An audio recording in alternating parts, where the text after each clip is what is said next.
అసలు ముందు acidity, gas trouble అనేది ఒక అబద్ధపు రోగం. అయ్యో, మీరు మీ యొక్క డైజెస్టివ్ సిస్టమ్ ఎలా పనిచేస్తుంది, ఇప్పుడు ఏం చేస్తున్నారు, ఆహారాన్ని ఎలా తీసుకో తెలియక ఇప్పుడు చూడండి, ముందు తినుంటారు, ఇంకా జీర్ణం సగమే ఉంటుంది, ఇక వెంటనే ఇంకోరెవరో బజ్జీలు ఇస్తున్నారు, తినేస్తున్నారు, మళ్ళీ టీ ఇస్తున్నారు, తాగేస్తున్నారు, దాని మీద కాఫీ ఇస్తున్నారు.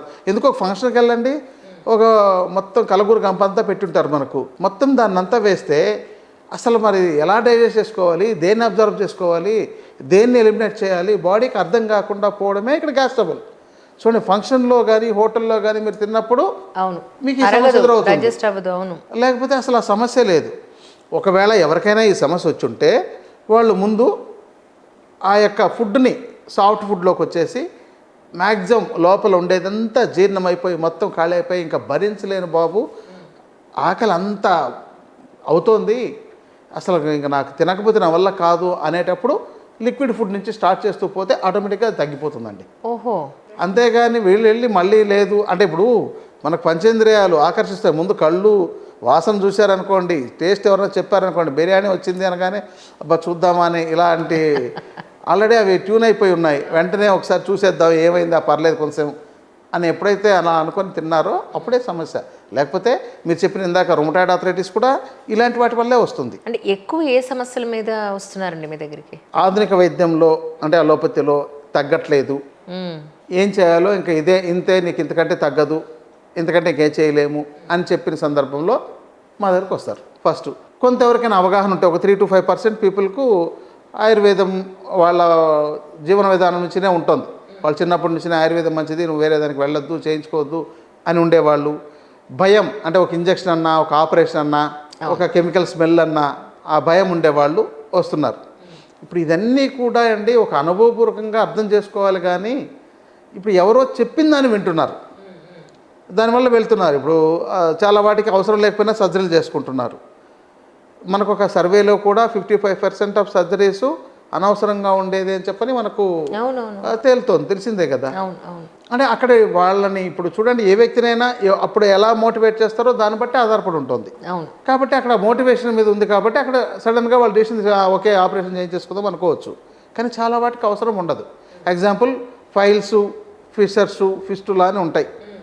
అంటే వాళ్ళకు విరేచనకు వెళ్ళినప్పుడు రక్తం పడడం, సో అది ఆహారం అంటే వేడి చేసే పదార్థాలు ఏమైనా తినడం కానీ, వేడి ఉండే వాతావరణంలో ఉండడం కానీ, లేకపోతే వాళ్ళు సరిపడినంత నీళ్ళు తాగకుండా శరీరంలో వేడి పెరిగిపోవడం కానీ, ఇలాంటివి ఏదైనా జరిగి వాళ్ళకు మోషన్లో బ్లడ్ పడింది.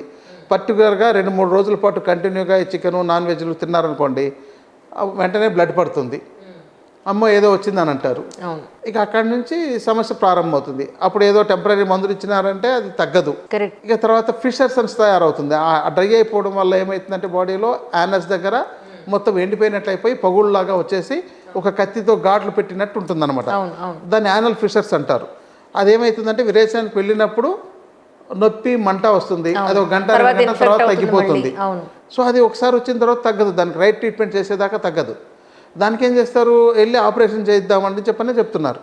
ఇప్పుడు దీంతో ఇప్పుడు ఇక్కడ ఎలా అయిపోయిందంటే బ్రతుకు తెరువు కోసం వైద్యం చేస్తే విధానం ఉన్నంత వరకు ఈ సమస్యలన్నీ ఉంటాయండి, ఇలా ఎదుర్కొంటూనే ఉంటారు. అలా కాకుండా వైద్యంగా చేస్తే అసలు సమస్య రాదు. ఇప్పుడు చాలా వరకు వీళ్ళకి ఎవ్వరికి టాబ్లెట్స్ అంటే సర్జరీ చేయించాల్సిన అవసరం ఉండదు. కేవలం మందుల ద్వారా వాళ్ళ ఆహారము, జీవన విధానం మార్పు చేయడం ద్వారా ఈ సమస్య తగ్గిపోతుంది. మరి దానికి ఇంతకాలం ఇప్పుడిప్పుడే కొంతమందికి అవగాహన వస్తుంది. ఇంతకాలం సర్జరీ చేసేవాళ్ళు దానికి వాటిని అన్నిటి చేసి వాళ్ళకు రకరకాలుగా అక్కడ కొన్ని ఏదో చిన్నపాటి ఫైల్ మసిల్ పెరిగి ఉంటాయి, వాటి కోసం మీకు ఆపరేషన్ చేయాలని చెప్పి చేసి ఆ తర్వాత వాళ్ళకి వేరే కొన్ని రకాల ఇబ్బందులు ఏర్పడి ఇవన్నీ మనం చూస్తున్నదే. తర్వాత మోషన్ కంట్రోల్ ఉండదు అనమాట వీళ్ళకి సర్జరీ చేశారంటే. వాళ్ళకి రాగానే వెంటనే పరిగెట్టాలి. సో ఇలాంటివి ఉన్నాయండి. ఇక ఇప్పుడు ఆర్థరైటిస్ వస్తున్నాయి అన్నారు. ఇప్పుడు ఈ ఆర్థరైటిస్లో చాలా ఉన్నాయి. Rheumatoid arthritis, degenerative arthritis, psoriatic arthritis, osteo arthritis, ఇలా చాలా రకాలు ఉన్నాయి. వీటిల్లో ప్రారంభంలో కొన్ని జాగ్రత్తలు తీసుకొని తగిన ఆహార విధానంతో ఉన్నట్లయితే చాలా వరకు అసలు సమస్య రాదు. కానీ ఆ విధానం చేయట్లేదు కదా, బాగా ప్రాబ్లం అయిన తర్వాత వెళ్తున్నారు. లేకపోతే ఇప్పుడు పెయిన్ కిల్లర్స్ బాగా అందుబాటులో ఉన్నాయి, వెంటనే వేసి అలా మేనేజ్ చేస్తుంటారు. ఇంకా తీవ్రమైన పరిస్థితుల్లో వెళ్తే ఇంకేం చేయలేమండి, సర్జరీ చేయించుకోండి అని చెప్తారు. అందుకని prevention is better than cure అని మనకి ఏదైతే సామెత చెప్పారో దట్ ఇస్ ద ఫస్ట్. రెండు, ఆరోగ్యమే మహాభాగ్యం అని మనకు ఒక అదొకటి కూడా చెప్పారు. సో దీని మీద దృష్టి పెట్టరు. ఎంతసేపు వాళ్ళు వాళ్ళ పని అంటే ఇప్పుడు చాలామందికి కూడా కష్టమైపోయింది పని చేసుకోవడం.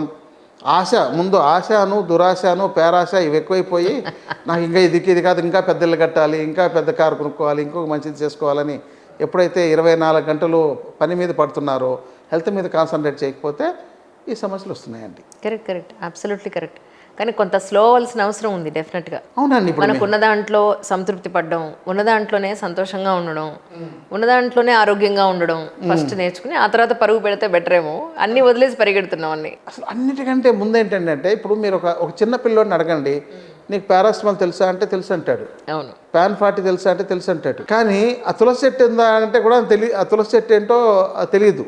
అదేదైనా ఈ మధ్య మన వాళ్ళు కొంతమంది ఆ పూజ చేస్తుంటారు కాబట్టి అది తప్ప వాళ్ళ ఇంటి చుట్టూ ఇంక ఏ చిన్న మొక్క పేరు కూడా తెలియదు, వాటిని ఏం చేస్తారో తెలియదు. చివరికి బియ్యం ఎలా వస్తుంది, ఎలా తయారు చేస్తారు, ఎక్కడున్నాయి ఫ్యాక్టరీలు అడిగేటట్టు పరిస్థితికి వచ్చిన్నారు. కాబట్టి ఈ నాలెడ్జ్ లేకపోవడం వల్ల సమస్య. ఈరోజు సోషల్ మీడియాతో కొంత అవగాహనతో వస్తున్నారండి.